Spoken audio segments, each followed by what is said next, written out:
Hey everyone, it's Stranger Grayson here. Welcome back to another horror movie review. Today, I'll be taking a look at the sixth entry in the Halloween franchise, and that is Halloween: The Curse of Michael Myers. Now, this actually has two cuts to this film. You got the producer's cut and the theatrical cut. What I have in this three-film collection is actually the theatrical cut. I watched the producer's cut on a YouTube video, and I'm going to be talking about both cuts in this film. So, first film I'm going to be talking about is the theatrical release. So, Halloween: The Curse of Michael Myers, theatrical cut, what is it about? Halloween: The Curse of Michael Myers is following the events of the fifth movie, but this film tries to explain the Man in Black and the Cult of Thorns symbol on Michael's wrist, and this delves very deep into mythology and the whole Samhain thing that was going on in Halloween's 1 and 2 and 3. So, this film follows the Strode family. The other side of Laurie Strode's family, you got John Strode and Deborah Strode. John Strode is actually the brother of Laurie Strode's father. So this follows Laurie Strode's father's brother's family, and you got a female protagonist and her son. They are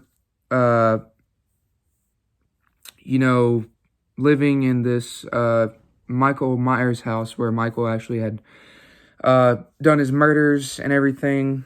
Her father's very abusive, as you can see at the beginning of the movie, because he's physically abusive and mentally or verbally abusive, and nobody in the house likes his father, but she has moved in with her son Danny because college, and she needs to get her life around, and she couldn't afford to live in a home, so she's going to college with her brother Tim, and everything's going good. But then from across the street, she has a creepy stalker named Tommy, and he is actually the kid from the first Halloween movie, the one that Laurie Strode was babysitting. And Donald Pleasence makes a return, unfortunately for his last time, as Dr. Loomis, who Donald Pleasence unfortunately passed away during the production of Curse of Michael Myers. He was able to be around for the producer's cut, but not too much of the theatrical cut. I think some of the parts of the theatrical cut was stunt doubles because he had passed away during reshoots. But this whole film, is just very weird when it comes to the Cult of Thorn. Michael was kidnapped by the Cult of Thorn, as well as Jamie Lloyd, who is Michael Myers' niece. And Jamie Lloyd has actually gotten pregnant. And there are two major differences. The theatrical cut don't explain who the father is. They just say that she got pregnant. The producer's cut is probably something I cannot explain on YouTube because I will probably get a strike. So let's just say it involves Michael Myers. Michael Myers is the father. You'll understand. Yeah, it's very disgusting. But Jamie Lloyd is having to escape this facility. A nurse is able to help her escape, but the nurse gets killed in the process. Jamie Lloyd escapes. Michael Myers is chasing after her. One thing I did find different between the theatrical cut and the producer's cut was the producer's cut tried to go back to the original style where there was a lot less blood and gore. It was just, neck breaking and a few stabs, but other than that, there wasn't really that much blood.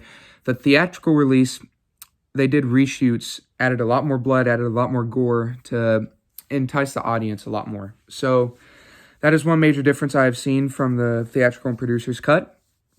Unfortunately, in both versions, Jamie Lloyd is killed, which is a complete waste of a character. It's just absolutely ridiculous. And Dr. Loomis and Tommy end up meeting up at a hospital. Dr. Loomis has also been chatting with his good friend Dr. Wynn. Dr. Wynn is played by a new actor. I don't know the actor's name, but Dr. Wynn is actually the guy from the first movie that Loomis was arguing with for like one scene, and then you never saw Wynn again. Wynn got a little bit more screen time in the producer's cut than the theatrical cut. You'll understand why. I don't want to spoil it, but you'll understand why. The kills in this movie were the kills in the theatrical cut were a lot more gorier. For example, the John Strode, where he gets electrocuted on the circuit breaker, his head explodes. In the producer's cut, his head does not explode. He just gets electrocuted to death. Head explosion was pretty cool.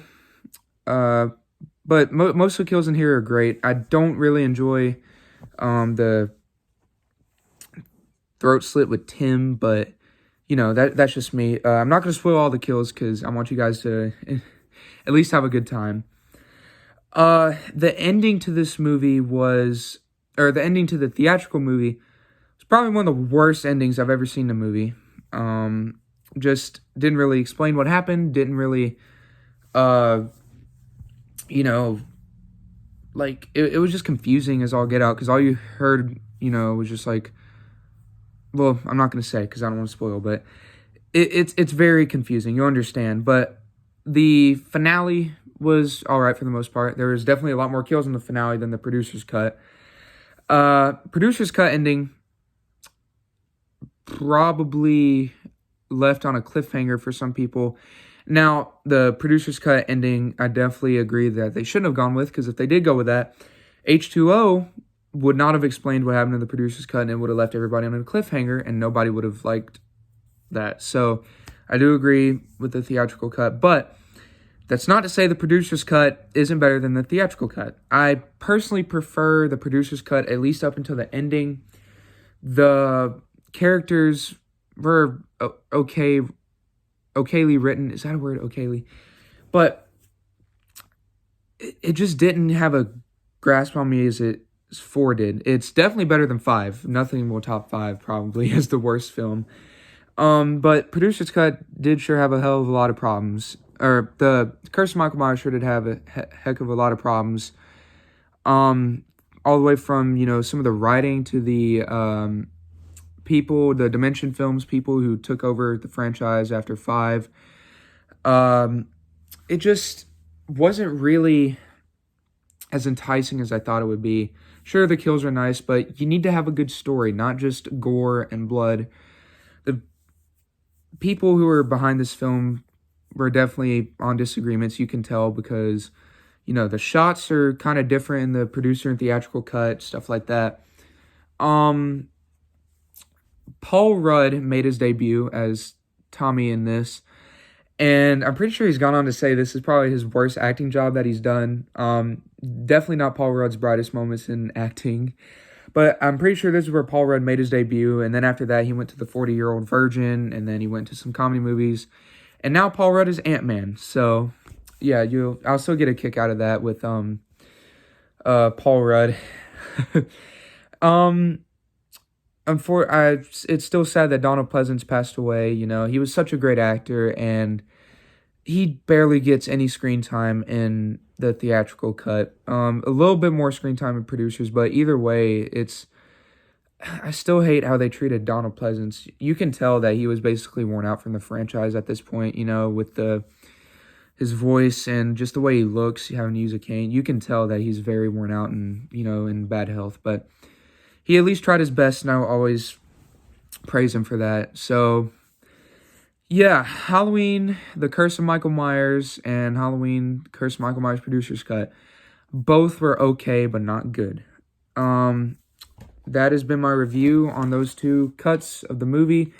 If I had to rate the theatrical cut on a scale of 1 to 10, I would give it about a 6.5, something like that.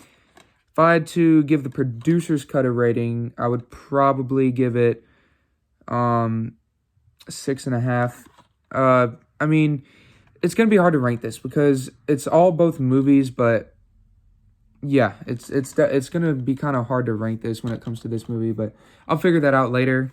I'll probably just include just the theatrical and producer's cut into just one part of the ranking, you know. Because it's basically the same movie, just different ending, you know, and just small changes. Other than that, it's basically the same. But what was everyone's thoughts on Halloween, The Curse of Michael Myers, and the producer's cut? Let me know down in the comment section down below.